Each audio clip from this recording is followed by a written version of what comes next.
Bonjour à tous et bienvenue pour ce nouveau test sur Technoid. Aujourd'hui, on va parler Chiffy, on va parler intrafilaire et on va parler de MEMT-R1, des nouveaux intras de la marque MEMT. Alors, ils étaient assez connus il y a quelques temps sur la Chiffy. J'ai jamais pris le temps de les tester parce que les MEMT en général sont en filaire non détachable, et là ils ont sorti un filaire détachable qui sont les reins justement, et on a des choses intéressantes. Je refais un petit peu le placement de produit histoire de, parce que je sais pas où le placer autrement, et j'en ferai peut-être un petit bout sur Marabout Chiffy, que je m'occuperai de temps en temps. Le petit câble qui m'a été envoyé, un câble de chez KBR, un câble qui est assez joli, qui est assez sympathique, assez confortable, et surtout qui se range assez bien, qui est assez souple aussi, donc que des bons points globalement. Je le trouve vraiment pas mal, pas trop gros, pas trop petit, et j'aime bien le type de tressage. Donc n'hésitez pas, c'est via Miss Audio Store, vous avez le lien dans la description, tout comme c'est MEMT R1, donc n'hésitez pas dans la description, ça me fait en plus de ça un petit revenu, donc si vous êtes intéressé, n'hésitez pas. On va passer tout de suite au test de ces MEMT R1, un monodriver à une vingtaine d'euros, détachable, que vaut-il? On voit ça tout de suite.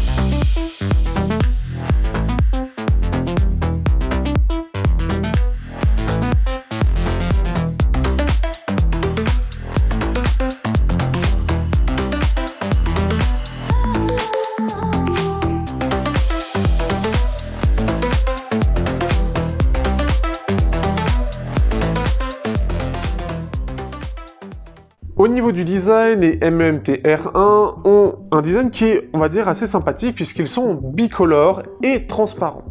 Ils me font pas mal penser au PZK1 que j'ai testé il y a quelques temps de ça, et ce qui fait que là, l'ajout, c'est vraiment d'avoir ces deux couleurs pour les intras, et l'idée tout simplement étant que, communément, pour pouvoir différencier la gauche de la droite sur les intras, eh bien, on va faire soit un cerclage, soit une lettre, plus un cerclage en général, rouge pour red, et red right, droit, et donc pour dire oreille droite.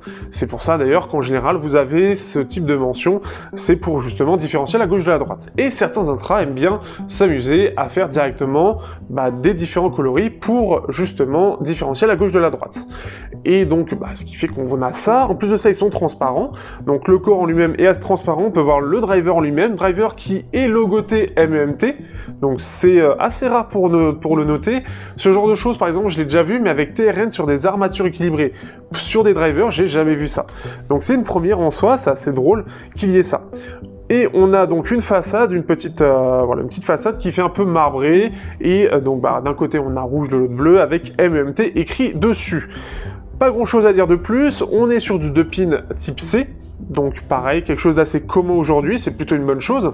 Avec en plus les MEMT R1, on a eu un câble, j'ai eu un droit à un câble d'amélioration qui est tressé alors de cette façon-là, donc c'est un tressage assez basique, mais qui tient bien, et surtout avec un scratch pour le ranger. De base, on a quand même une pochette qui est donnée avec, donc avec le logoté aussi de la marque aussi, et on a quand même un câble qui est beaucoup plus basique, mais qui passe plutôt bien, je trouve qu'il est un peu mieux par exemple que ce qui est proposé par TRN.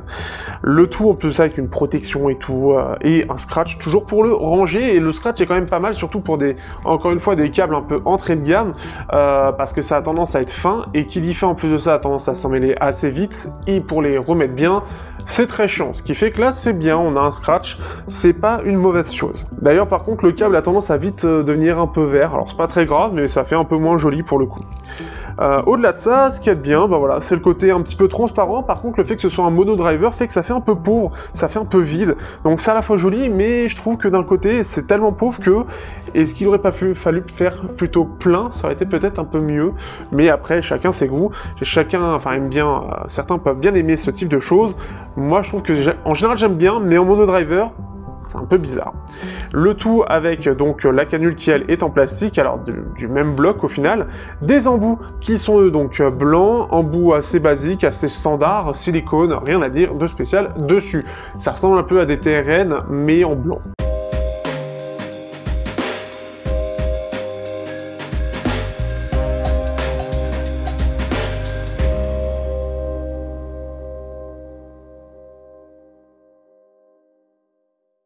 Donc ces MTR1, que valent-ils en termes de qualité sonore? Eh bien donc on est sur un monodriver 10 mm, quelque chose d'assez basique en général.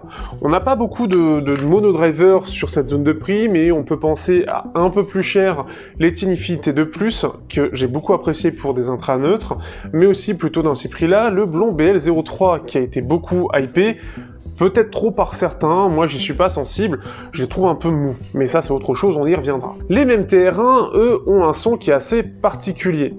Alors en gros on est sur une petite signature en V, mais pas vraiment réussie. C'est un peu dommage. En gros on a une basse qui est un peu élevée, avec des médiums qui sont un peu en retrait, et des aigus qui, eux, sont bien remontés. Le problème étant que, sur cette signature en V, eh bien, donc les basses s'expriment relativement bien, mais j'ai l'impression que ça va pas très bas. Donc ça c'est une première chose, un premier problème, j'ai l'impression que ça s'exprime pas plus que ça. Les médiums en plus de ça ont un peu un côté off, dans le sens où on a l'impression qu'ils sont éteints, c'est assez terne, c'est pas très joli, ça manque de quelque chose, et ce qui fait que clairement on s'ennuie dans les médiums, c'est assez chiant, on n'a vraiment pas l'impression d'entendre une voix vivante, ça manque justement de vivante, voilà, comme je dis c'est un peu éteint.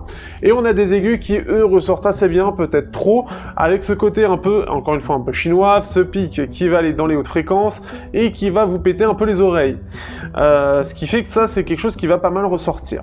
Alors on va pas rester très longtemps sur la partie sonore, mais clairement je les ai pas appréciés parce que notamment la basse s'exprime pas beaucoup, les médiums sont assez en retrait, les aigus sont plus présents et viennent un peu vous agresser parce que trop de différence avec le reste, et les hautes fréquences eux encore plus, et ce qui fait finir le tableau. On n'a pas une scène très large, elle est un peu étirée à cause de cette très haute fréquence, mais ça sent réellement, ça c'est pas très intéressant, c'est correctement détaillé, mais bon c'est pas fou. Si je dois comparer rapidement, si je compare au Blon BL03, les blonds sont plus chiants dans l'ensemble parce qu'on a un côté mou, mais on a une basse qui s'exprime mieux, des voix qui sont quand même plus jolies, même si on a des hauts médiums qui viennent un peu nous agresser pour les voix, pour les mettre en avant, ça reste quand même plus joli, et des hautes fréquences qui restent relativement douces, j'ai envie de dire, ça vient pas nous agresser. Les BL05, c'est en ça, en un peu plus, on va dire, un peu plus de basse notamment. Mais ce qui fait que déjà, dans cette gamme de prix, c'est vachement plus intéressant de prendre des blonds en monodriver, et si je ne parle que de monodriver. Si je parle en multidriver, je prends des C10, je prends les CCA C12, je prends les CCA C10 aussi, je prends des KZ ZSN Pro X, qui bon aussi ont des hautes fréquences, mais dans l'ensemble ça s'exprime beaucoup mieux, c'est beaucoup plus naturel, beaucoup plus détaillé, et beaucoup plus punchy, beaucoup plus énergique. Ici ça manque un peu de tout. Et si on reste dans le monodriver, je vous conseille vachement plus les Tinify T2+. Donc ce qui fait que globalement, voilà, les mêmes TR1 en termes de son, je les trouve pas très intéressants dans l'océan d'intra que j'ai pu tester, et je trouve que c'est les moins réussis. Je les recommande pas vraiment parce que techniquement ils sont à la ramasse par rapport à tout le reste.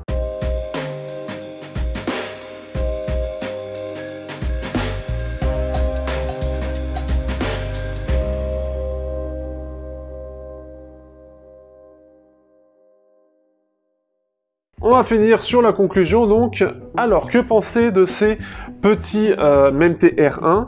Alors, je les trouve plutôt jolis, je trouve que le câble qui est fourni avec est plutôt cool, le prix reste quand même assez cool, puisqu'on est quand même à moins de 20 €, mais c'est tout. Le problème étant que, et on va regarder les tests parce qu'il y en a d'autres qui l'ont apprécié, le problème étant que le son, lui, est clairement pas au niveau. Un monodriver, moi je m'en fous. À ce prix-là, ça reste quand même assez limité parce que les armatures équilibrées viennent rééquilibrer les problèmes de performance d'un driver aussi peu cher, et notamment d'un problème de performance sur le fait que dans les aigus ça n'arrive pas à suivre, et derrière que le reste n'arrive pas à s'exprimer correctement. Ce qui fait que les dual drivers en général dans cette gamme de prix font beaucoup mieux. Je pense par exemple aussi au KBR KS2. Ce qui est dit par donc Wedge Stare, c'est qu'il les trouve jolis. Alors le côté bicolore est vraiment, pour le coup, c'est assez unique en son genre dans tout ce qu'on a à ce prix-là. On le retrouve plus sur des hauts de gamme ou des milieux de gamme assez chers. À ce prix-là, c'est vraiment très rare d'en trouver des bicolores. Ils sont très confortables, ça ok, mais il y en a beaucoup d'autres. Et le côté très fun du son, voilà, tout simplement. Par contre, le problème, c'est que le micro, seul micro, seulement avec un micro, mais avec il y a un bon câble qui est disponible, et celui que je vous ai montré, celui qui est relié à ça.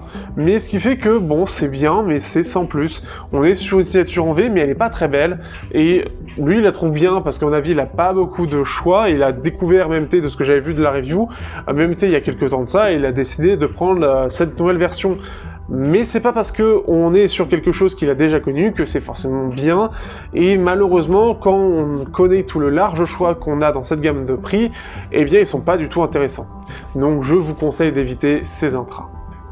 Sur ce, j'espère que vous aurez apprécié, on se retrouve pour un prochain test bientôt, j'en ai encore plein d'autres qui arrivent, notamment du KZ qui arrive entre autres, il y aura peut-être du Shanling, on va voir, et par la suite on verra. N'hésitez pas à liker, partager, commenter, n'hésitez pas si vous me soutenir, vous avez le Discord pour pouvoir parler ensemble, vous avez Utip et Tipeee si vous voulez tiper justement, et puis on se dit à bientôt pour de prochains tests sur Techdoid.